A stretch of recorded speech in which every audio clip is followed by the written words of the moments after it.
Assalamualaikum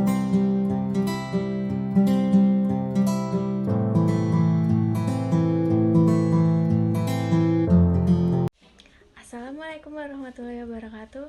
Hai semuanya, bagaimana kabarnya hari ini? Semoga kita semua dalam keadaan sehat dan tetap semangat untuk mengikuti pembelajaran kali ini. Nah, sebelum kita memulai pembelajaran, saya akan membacakan tujuan pembelajaran pada materi kali ini. 1. Dengan kegiatan membaca materi mengenai kain batik, siswa dapat menjelaskan perkembangan sejarah batik Indonesia dengan tepat. 2. Dengan kegiatan membaca materi mengenai kain batik, siswa dapat mengelompokkan apa saja motif-motif batik daerah yang ada di Indonesia dengan benar. 3. Dengan kegiatan membaca materi mengenai kain batik, siswa dapat mengidentifikasi alat dan bahan serta langkah-langkah membuat batik secara terperinci. 4. Dengan kegiatan berkreasi, siswa dapat membuat kreasi rancangan batik dengan baik. Tahukah kalian kalau negara Indonesia itu negara kepulauan? Di setiap pulaunya memiliki keberagaman budaya yang berbeda-beda. Oleh karena itu, Indonesia memiliki keragaman budaya yang sangat banyak.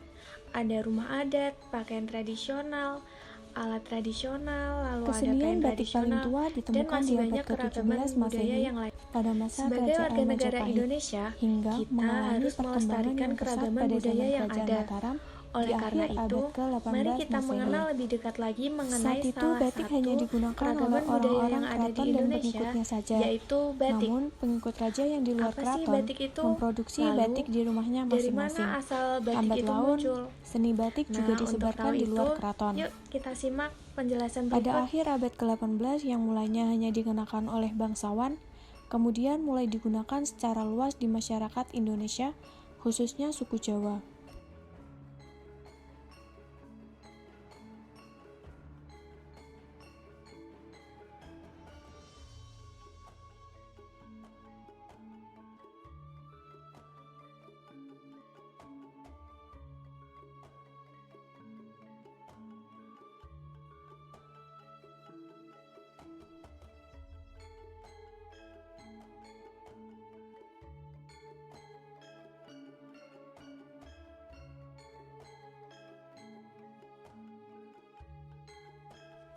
Batik terdiri dari dua jenis, yaitu batik tradisional dan batik Proses pembuatan modern. batik tulis Batik tradisional dibuat secara merupakan batik manual yang menggunakan susunan tangan motifnya dengan terikat alat oleh bantu suatu canting aturan untuk tertentu. menerangkan malam pada Nah, corak batik. biasanya batik ini Melakukan memiliki batik warna yang jenis cenderung ini lebih gelap. membutuhkan waktu sekitar Sedangkan batik 2-3 modern, bulan. susunan motif dan Batik cap pewarnaannya menggunakan cap tidak yang tergantung terbuat pada dari tembaga. pola-pola atau Bagian pewarnaan tengah cap tertentu. memiliki motif Nah, ukiran kalau batik. batik modern biasanya Stempel memiliki akan warna yang dicelupkan cenderung ke lebih dalam terang. cairan malam, lalu ditekan dengan keras di atas kain. Proses cap ini memakan waktu 2-3 hari tergantung luas kain. Pembuatan batik sebelum dilukis, kain polos akan diberi motif agar tetap memiliki ciri khas batiknya. Setelah itu, pengrajin akan memberi warna pada motif atau pola gambar tersebut dengan kuas cat. Batik print atau batik sablon adalah batik yang dibuat dengan cara di print. Pencetakan ini bisa dilakukan dengan tangan atau dengan mesin. Proses pembuatannya sebelum dilakukan pembatikan atau pencetakan terlebih dahulu dibuat pola atau motifnya. Batik ikat celup. Sebelum dicelup ke cairan pewarna, sebagian kain diikat dengan tali. Setelah semua bagian kain tercelup, kemudian angkat kain, buka ikatan kain dan pastikan bagian yang terikat tidak terkena pewarna.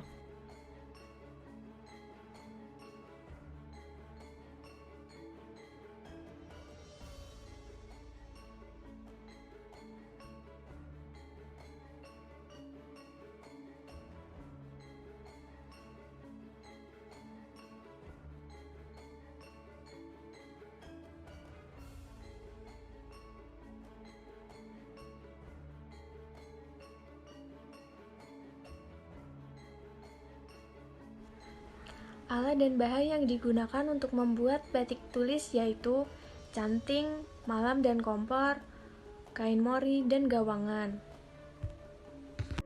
Tahap awal proses pembuatan batik yaitu merendam kain yang masih polos ke dalam minyak jarak selama berhari-hari.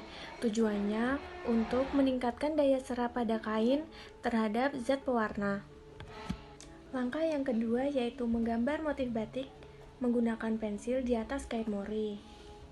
Yang ketiga, melakukan pembuahan malam atau lilin di atas motif batik menggunakan canting kelowong.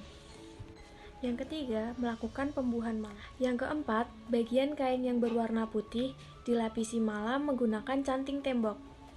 Selanjutnya, bagian belakang kain dicanting sebanyak 2 kali dan bolak-balik. Setelah itu, lanjut ke proses pewarnaan kain sebelum dijemur. Bagian yang akan diwarnai dikerok berulang kali tergantung banyaknya warna yang diinginkan. Setelah itu, kain direbus kembali untuk meluluhkan malam atau lilin. Untuk proses yang terakhir, kain dijemur dan siap digunakan.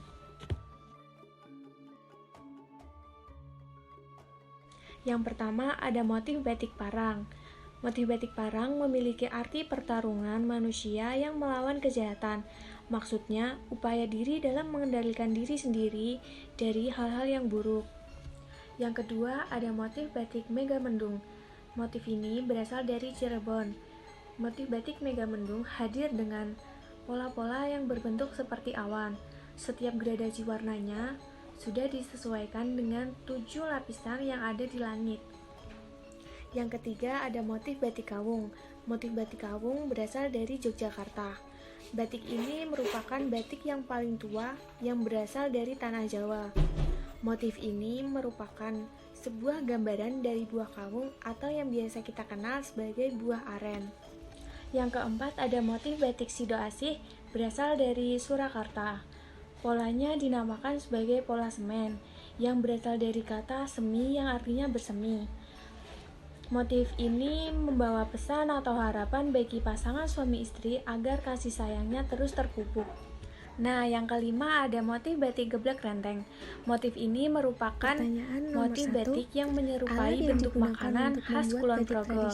Bentuknya seperti angka 8. B. Kuas, Nah, C. Gunting, geblek sendiri dan D. merupakan pisau. makanan olahan dari singkong.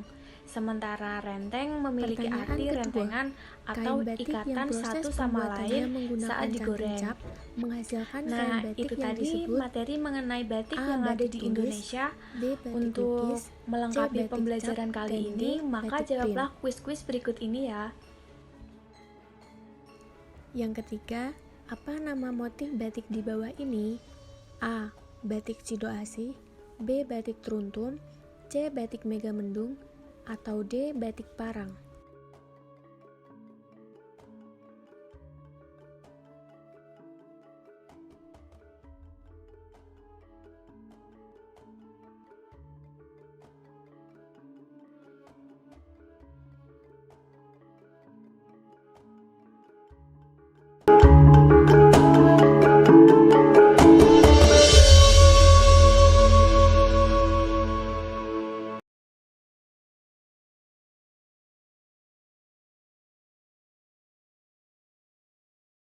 Nah, itu tadi menjadi penutup bagi video ini. Semoga kalian bisa memahami materi mengenai batik ini dan bisa melestarikannya sebagai salah satu kebudayaan Indonesia. Terima kasih, sampai jumpa kembali di video selanjutnya.